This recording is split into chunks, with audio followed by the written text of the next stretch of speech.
back in the saddle, Mike. 2-for-1 drafts, ready to rip it up. And I have quite the story to kick off this podcast with. It's a little interesting story. So I recently moved into a studio apartment. We know that.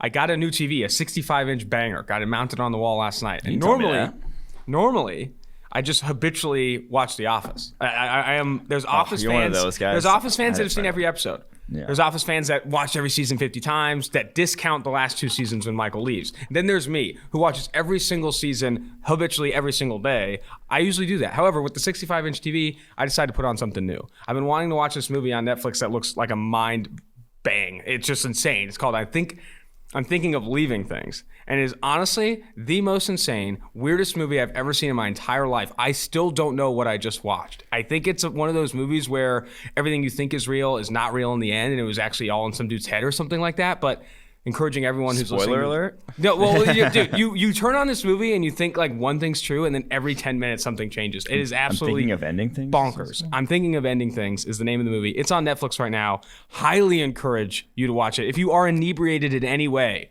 you're going to have to watch it a second time because it is one of the weirdest movies. No, the weirdest movie I've ever freaking seen. I love like those movies where you don't really understand the plot and it kind of just like moves quickly and it like messes with your mind. But this movie was on a whole nother level. Is it one of those where like if I watched it as an 8-year-old, it could scar me for life? Because yes, I feel like I had some movies like that where you're just too confusing. This movie has scarred lives. That's a fact. It didn't scar mine quite, but it definitely left an impact. I would encourage everyone to watch it. But that is what my night was last night. I was literally like by myself, like looking for someone to react to this thing. I wish I watched it with somebody else because that was a mistake. All right, let's dive into this NFL slate here, Mike. I had to open up with that. But the NFL preview, there's some good games on. I'm excited for this week. I think it's going to be an interesting week. Week 5 now, we're getting rid of some of those overreactions. Guys have played over 100 snaps now. Like we're seeing guys with legitimate sample sizes and how they've graded out. Go ahead and kick us off with a rookie you're looking to watch this upcoming week. Yeah, I'm looking at Justin Herbert, back-to-back encouraging performances from him. But now all the lights are going to be on him on Monday Night Football, going up against the Saints defense that don't know about the injury report just yet if they're going to have the cornerbacks. That's big if they don't. Obviously, they looked pretty like a different defense when they don't have those guys on the football field. So just seeing him when, that was kind of the thing is when the lights were the brightest, it seemed like in college, he didn't really show up as much passing, even in those supposed comeback win against Wisconsin and the great game he had against Utah. Were not great passing performances. They were great rushing performances from him. So see what he can do against that Saints D. That's a pretty good defensive line. I think they'll get after him is the scary thing there for him. So I think I saw a stat that Justin Herbert in college was pressured on an average on 4 dropbacks per game.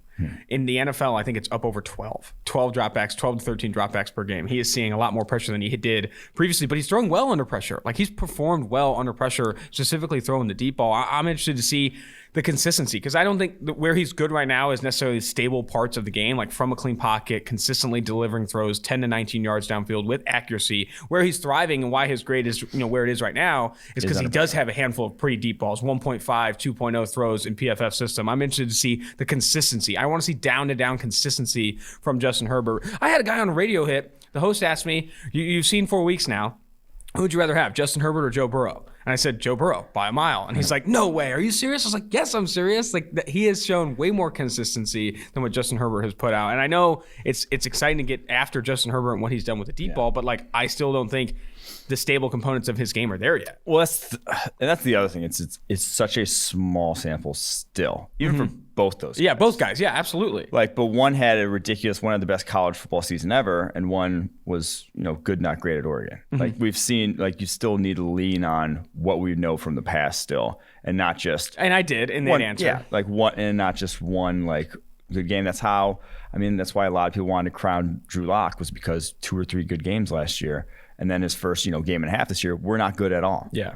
And so if you had those last year, maybe there's not as much excitement heading in this year. Obviously, Eric says this all the time. Dr. Eric Eager, I would encourage you to listen to the PFF forecast with him and George Chahuri. He says it's a small sample size sport. It's meant for overreactions. It's meant for buying into these small samples to get specifically positive ones. Like Drew Lock playing well across a 6-game stretch. It's like, oh man, the Denver Broncos have their quarterback of the future. Justin Herbert looking good in 3 starts. Oh man, this guy looks legit. Yeah. Like people love to jump on the positive overreactions across small sample sizes. All right, I think there are positions where you can say that that's like that you can know.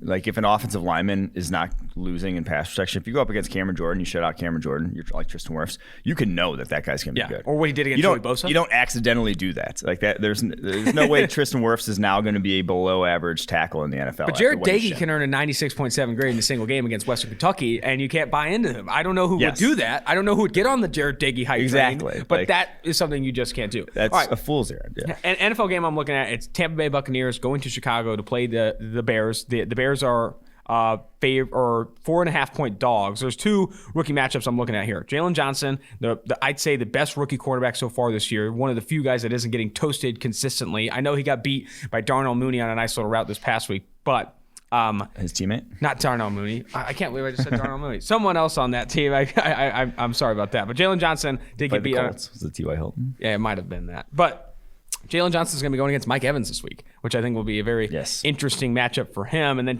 the other matchup I'm highlighting is Tristan Wirfs going against Khalil Mack. Yeah. Oh, buddy. This is going to be a lot of fun to watch because Khalil Mack is a monster. There are some people in the PFF offices, and I can't get on board, that think TJ Watt is a better edge defender than Khalil Mack. I can't. I know he's graded really well. He's done. I agree that TJ Watt's a great player. Early, I was not convinced that he'd be a consistent pass rusher. He has proved me wrong. However, Khalil Mack is a better edge defender through and through than TJ Watt, and I think this is going to be a very tough matchup for Tristan Wirfs. Yeah, I'm not sure there's going to be a tougher matchup for Tristan Wirfs. That's just Khalil Mack throws a lot at you. Like he can win in a lot of different ways. That's why, he just racks up sacks, pressures, elite pass rushing grades every single year. So, this will be his toughest test yet. Yes, he's faced Joey Bosa. Yes, he's faced Cameron Jordan, but they are both more power edge rushers. Like Tristan Wirfs' power was a given with him. Khalil Mack can win with speed, bend and on power. the edge. This guy can do anything. So this will be a nice litmus test for just fantastic through 4 games. Don't get me wrong, but just how ready he is. I am very much looking forward to it. Give me your next game here. All right, my next one is going to be that Panthers defensive line. Derek Brown looked very good the past couple weeks in run defense. 88.0 run defense grade and 87.9. But he hasn't gotten more than one single pressure in a game all season long. Going up against Falcons offensive line that is better from last year. Obviously, they're healthy now. Caleb McGarry looks better. Chris Lindstrom playing well. But Matt Hennessy, the other rookie who's been filling in time there at left guard for them, has not. 34.5 pass blocking grade. I think they've been rotating him and James Carpenter at left guard. If he plays against Derek Brown, maybe Derek Brown does go off because that looks like a mismatch. And then Yetur Gross-Matos had his best game as a rookie last week against the Cardinals. Just seeing those guys against this Falcons offensive line, I'm excited for what they could be building there. But again, we've only seen them on, like I said, I haven't seen much from Derek Brown's pass rusher and haven't seen much from Yetur just in general. I think Derek Brown has one of the lowest pass rush win rates of any defensive tackle in the NFL. Just 3 pressures so far this year. What was I going to say? Caleb McGarry's actually graded really well for the Atlanta Falcons so far this year. He's allowed, I think, a top 4 pressure rate so far this year. The other thing is Chris Lindstrom has looked good, but that Zadarius Smith play where he got absolutely brutalized was tough to watch. And he blew up the running back. I'm excited to see more of Derek Brown because after the first 2 weeks, going against Richie Incognito, Gabe Jackson, Ronnie Hudson up in the first 2 weeks, these past 2 weeks he's graded a lot better. He dominated the Arizona Cardinals offensive line this past week. I'm looking forward to seeing more tape on Derek Brown. I think that floor we spoke to in the pre-draft process about him being a standout run defender, you're starting to see that against lesser competition. I think he has another good game. And quietly, this week 2 matchup was pretty tough too. Tampa Bay. Yeah. Ali Marpet and Ryan Jensen very good themselves. So. Yeah, they've graded really well so far this year as well. All right, my next matchup we're going to watch is going to be the Jacksonville Jaguars going to Houston to play the Texans. Texans are favored by 6 in that game, and I want to watch a handful of rookies on the Jacksonville Jaguars defense, K'Lavon Chaisson, C.J. Henderson, just going against a Texans offense that has underwhelmed. Bill O'Brien was fired for a reason. This entire team has underwhelmed, but there's still some talent. Deshaun Watson, Will Fuller, Brandon Cooks when he does get targeted. I don't know how often that will be, but if C.J. Henderson goes against Will Fuller and you see Chaisson against what is a bad Houston Texans offensive line outside of Laramie Tunsil, I think there's some opportunities there to continue to watch a young Jags team trying to scrape out wins with Gardner Minshew's noodle arm. I just think it'll be a fun matchup to watch. I like watching that defense. Even Andrew Wingard has graded well this year, the second-year safety out of Wyoming, Mountain West, stand up. This Jags team's fun to watch. They're not good. Fun to watch would be a great way to describe it. I definitely enjoy watching their games. That Bengals game last week was just like they have so many rookies that, you know, like LaVisca flashes. You got guys who just like they James flash, Robinson, like exciting players to watch. I think they're turning it around the way I would turn it around. If I were like that. Juwan Taylor looks better. Going about the right way, yeah.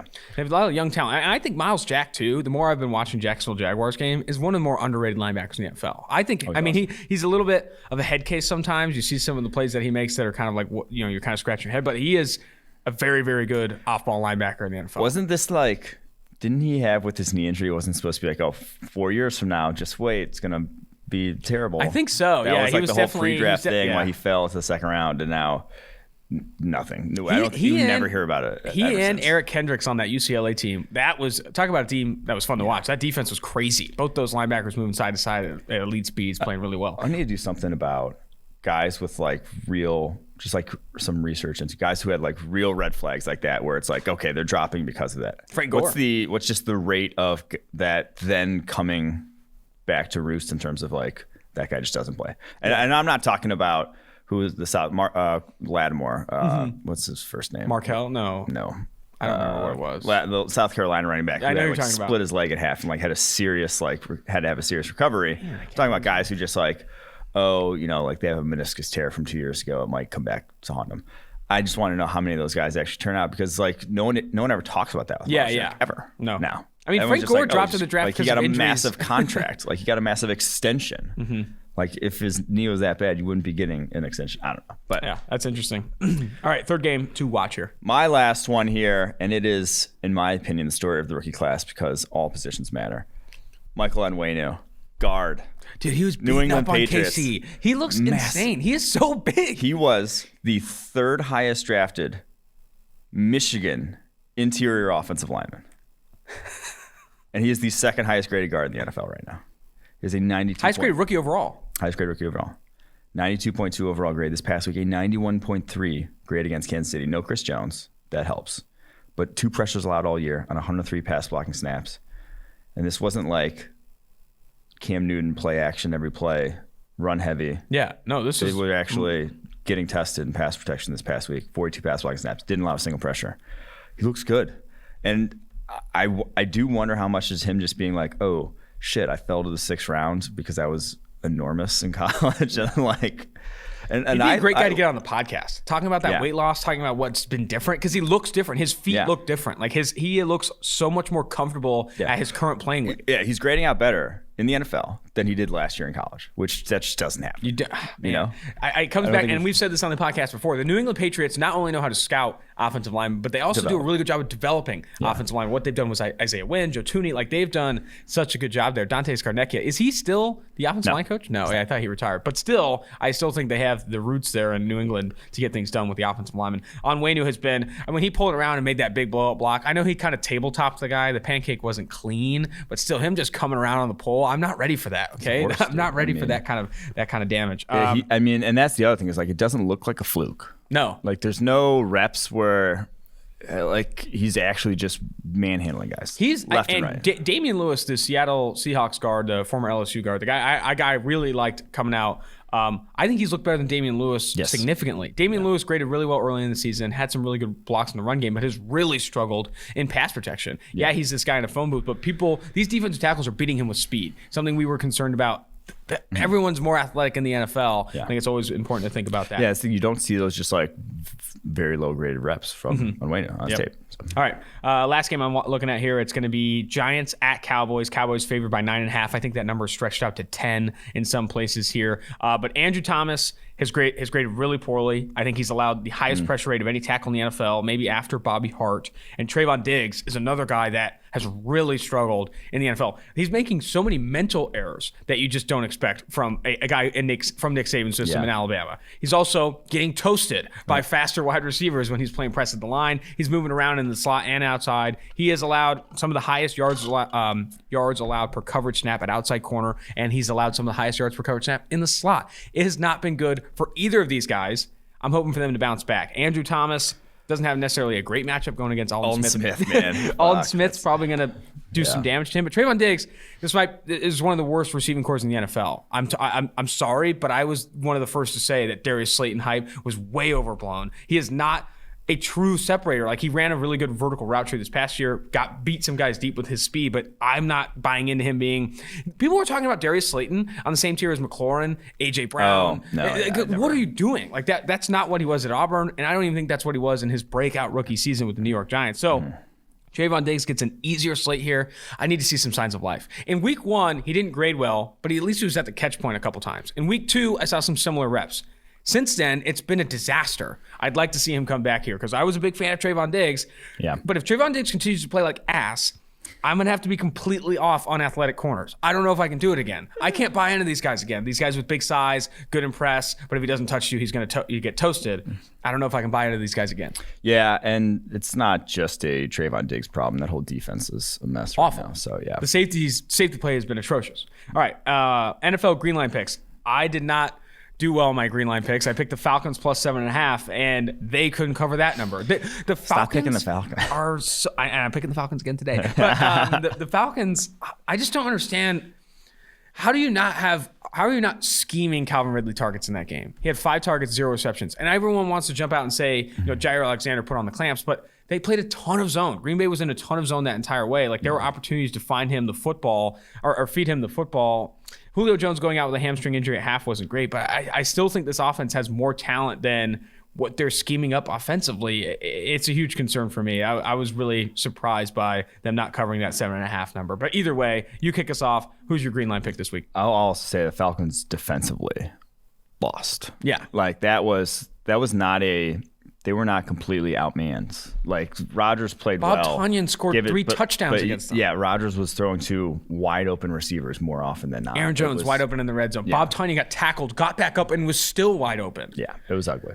But my pick for Greenline here is going to be the Rams, 7.5-point favorites against the football team. Just because, one, the football team, they're without Brandon Scherf going up against Aaron Donald.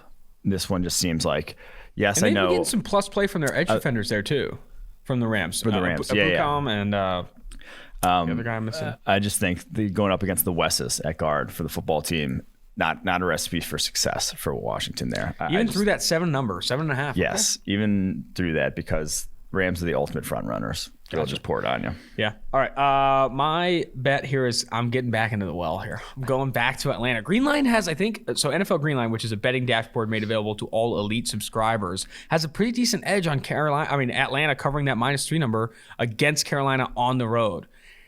It scares me to take it, but I trust the math. I trust the guys who put that dashboard together, and I am willing to sweat out another Falcons, bet here, and I'm going to take the Falcons -3. It's an overreaction. I'm going in. Falcons -3. Completely feel that the other side is the I feel strongly that the Panther side to that bet is the right. Here we are. Is where the money is. Here we are. All right, let's jump to the NCAA preview, but before we do that, let's take a quick break. All right, back into the college ranks here. Done with the NFL, at least for a little bit.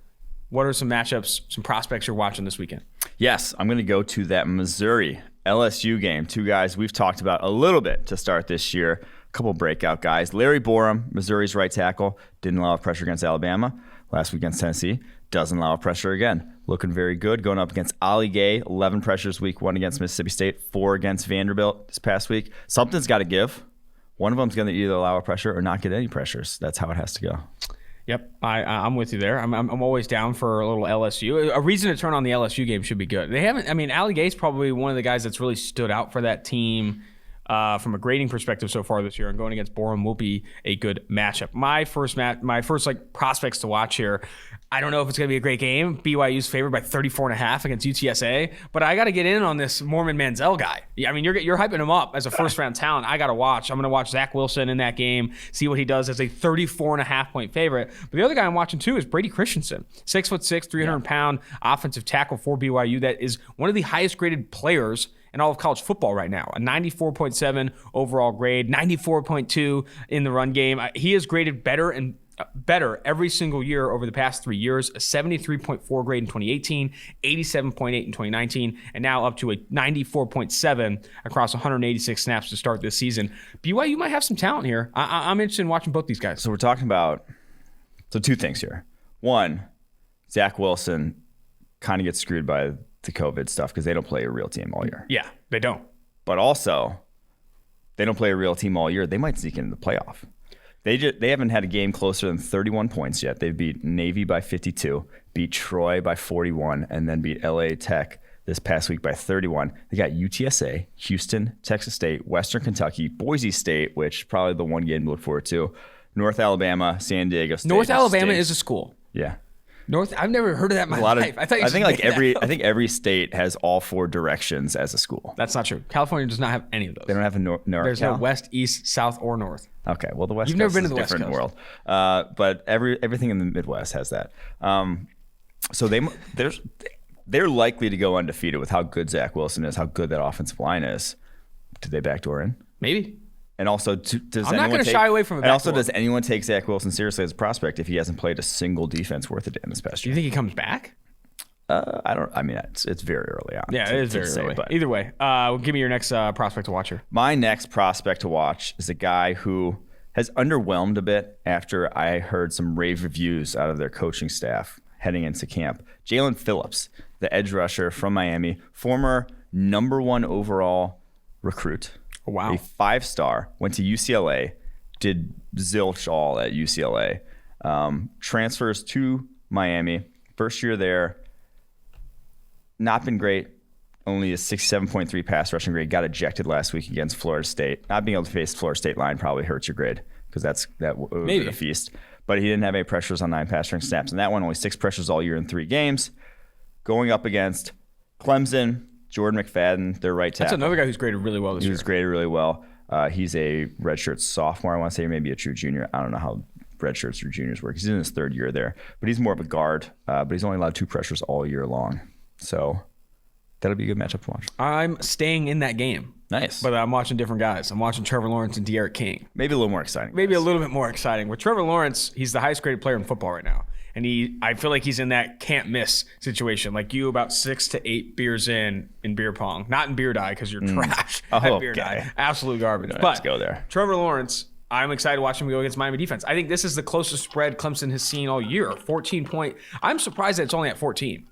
I think Clemson could blow the doors off Miami. Yeah, Clemson can blow the doors off. At 14, I might sneak into that number because I think it could creep up beyond that key number there at 14. But we got to watch Trevor Lawrence. De'Aaron King, I think a lot of people are not convinced he's going to play quarterback at the next level. I'm still excited to watch him run with the football because this guy is one of the more exciting players in college football, especially when pressured. This guy bails out of pockets really, really well. Not necessarily like a Kyler Murray, in terms of he's really short but athletic and play quarterback at the next level. He doesn't have the same arm talent. But De'Aaron King is still a really fun player going against a very good Clemson defense. I think this is a matchup and a game just to turn on because you're going to see a lot of prospects, including Jordan McFadden, but two really good quarterbacks that have both graded, I think, inside the top 20 offensively for PFF so far this year. Yeah, I think this is quite easily one of the most exciting games. Is this where game day is? Where's game day this week? That's a good question. I don't know. Fair. But this is quite easily one of the most exciting matchups we've seen so far in this college football season. It hasn't been a great slate of games. We'll just say that. But this one, it does look like it'll be fun. And, Lawrence, he's been toasting some less than stellar defenses, we'll say. So, we'll see how he looks in this one. My next matchup, I'm staying in the ACC. And it is our boy, Chaz Surratt, who has just been an absolute monster this year. Dude, on a tear. 13 pressures on 33 pass rushes so far this season. Him blitzing has been just amazing to watch. And maybe more importantly, only 2 missed tackles on 16 tackle attempts. That's our boy. But he's going up against probably the most difficult running back tackle in the country so far this year, Khalil Herbert, the guy we highlighted on Monday's pod, the transfer from Kansas, who I looked more into this. He just left Kansas last year. The story about why he left Kansas in the middle of the season, 4 games in, was having a monster season, averaging 9.2 yards per attempt through his first 4 games, 388 yards, had 18 broken tackles on 42 carries, and then was off the team. Transfers to Virginia Tech. Is there any story on why? I couldn't find a backstory on why he left the team. What? Leaves the team, goes over here to Virginia Tech, and is in the midst of another monster year. He's averaging 12.4 yards per attempt through his first 2 games, 311 yards on 25 carries, 9 broken tackles. So Chaz Surratt trying to bring that down. will be a real test of his. That sounds fun. That sounds like an absolute fun prospect matchup to watch there. I have 2 more games, Mike. I kind of threw a little 3 bonus. prospects to watch. I throw in a little bonus.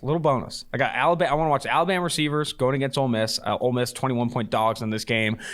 The reason I want to watch is because it's a different guy every week. It's Mechie, it's Waddle. Devontae Smith had a really nice toe drag swag in this past week, but Mac Jones is delivering across the board. I'm excited to continue to watch those guys develop. Mechie has been super fun as an underclassman there. And Elijah Moore, 5'8", I think 175 pounds, really small guy, but he's graded really well. They're feeding him targets there. That's another guy I'll watch there. And then also, who are we to not watch the Golden Domers?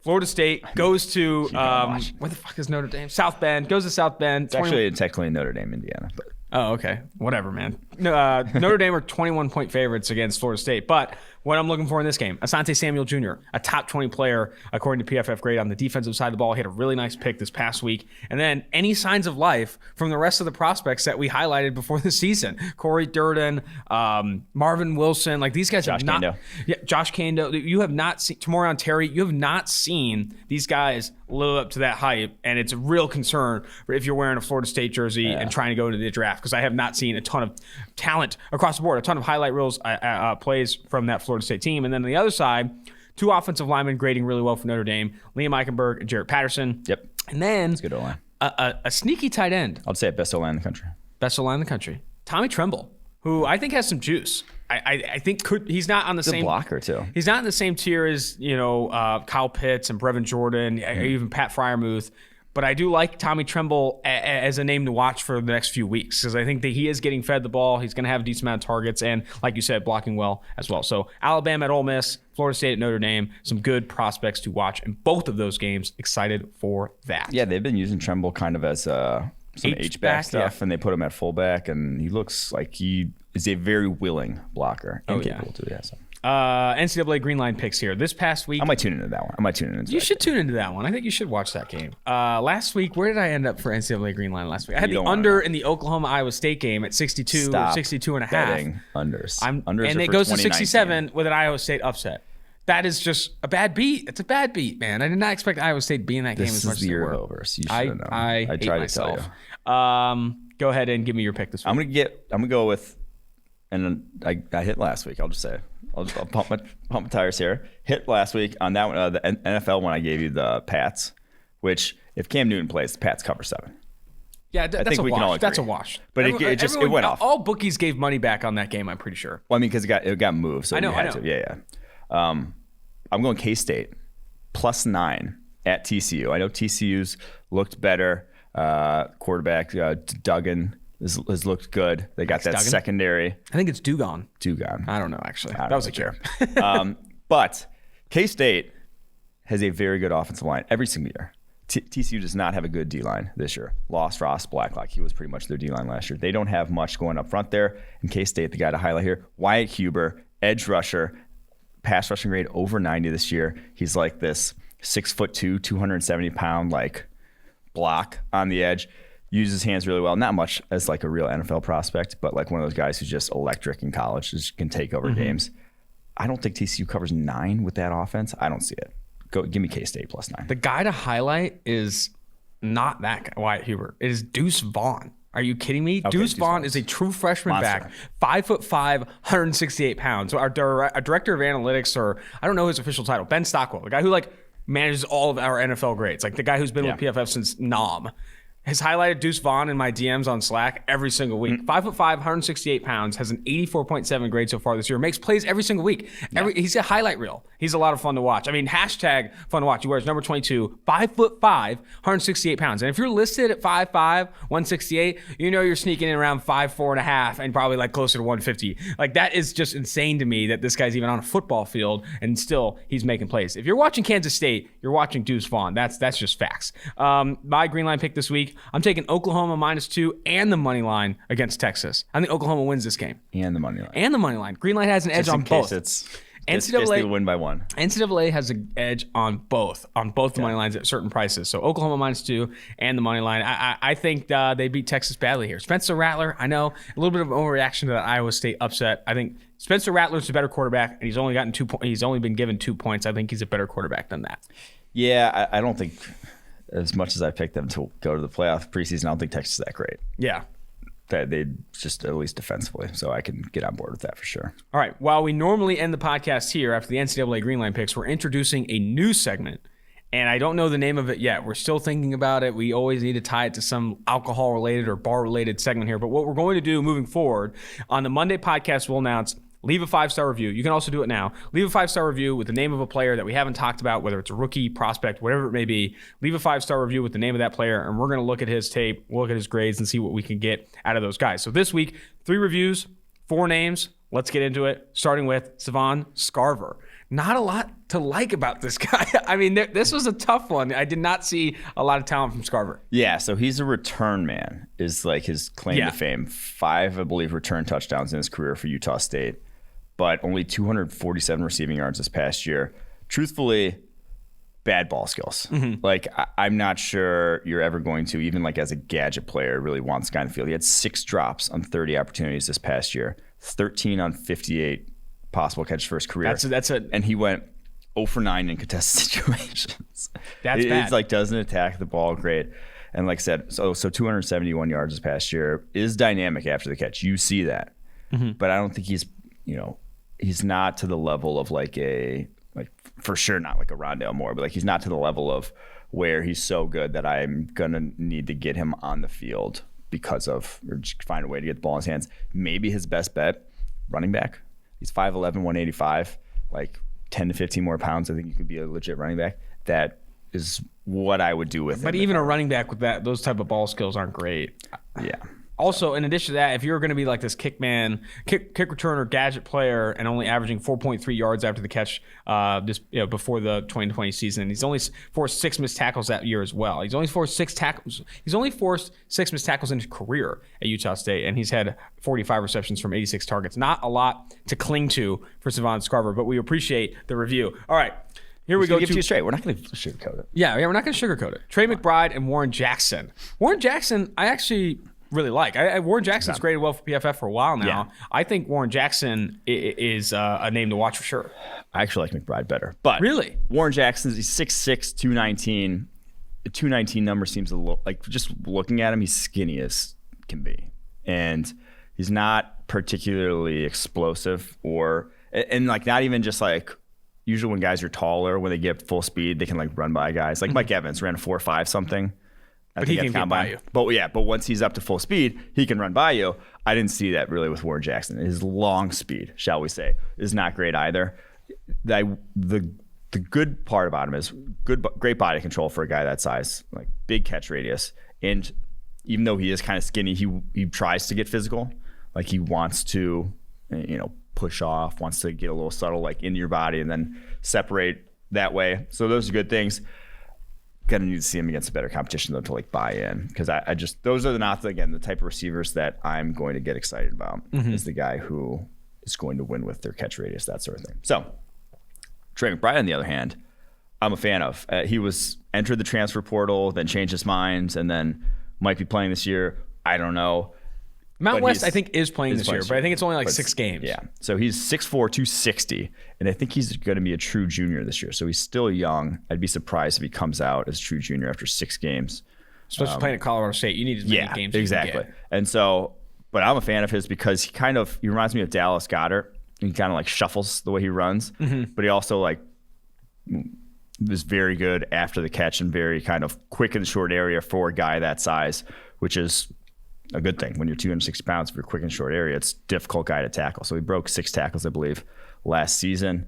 I'm a fan of his. Not much of an inline blocker yet, but again, he has the size to do it. So I was actually kind of, obviously whoever asked this is probably a Colorado State fan, so I'm not trying to be offensive, but I was kind of like hyped when he said he was going to transfer, hoping he would go to a school where you see better competition. That's not a bad thing. If you're a Colorado State fan, you can support the team, but understand that the prospects aren't getting elite level competition like you would in the Power 5. That's not a novel concept. Because I thought he would have been coveted pretty much as a transfer opportunity, but he's coming back to Colorado State, so we'll see.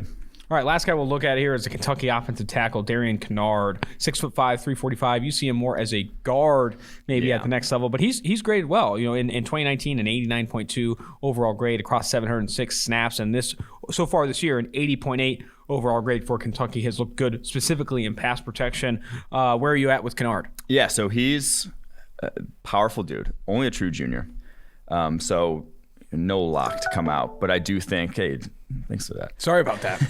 It's not like we're doing a podcast here. I just looked at my computer volumes on, so just got lucky. But he's got really heavy hands. Like his punch is great, but I think he's just kind of a waist bender and heavy legged on the edge to where he's going to get exposed by more speed. Heavy legs on the edge is not good. Yeah. You look at some of the tackles that are having success, the young tackles having success, feet move quickly. You have to have good feet in the NFL if you're playing offensive tackle. It's not just a size thing and strength thing. You can have heavy hands, bring them inside. Bring those heavy hands inside and you'll have more success. And then obviously he's helped out by the fact that Kentucky's offense last year and even this year, not a drop back passing offense. They are run first. Moving that guy when around. Bowden was there, they didn't even pass at all. So That's he was almost more of a guard in terms of usage there on the edge last year. But like I said, as a guard, I like him.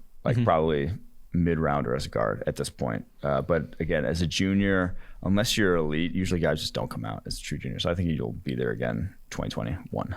There you go. That's going to do it for the 2-for-1 Drafts podcast here on a Wednesday, the college football and NFL Week 5 preview. Next week on Monday, going to dive into the review. But if you want to get a name in, leave a 5-star review. Rate, review, and subscribe to the podcast anywhere you get your podcasts. And in addition to that, it keeps food on the table for Mike. It keeps Miller Lights in the fridge. Rate and review the podcast to make sure we get it done there. But that's going to do it. See you guys Monday. Austin Gayle, Mike Renner, 2-for-1 Drafts. You want to get rid of me and get back to more great PFF YouTube content? All you have to do is push that button right there and subscribe. Thanks for watching.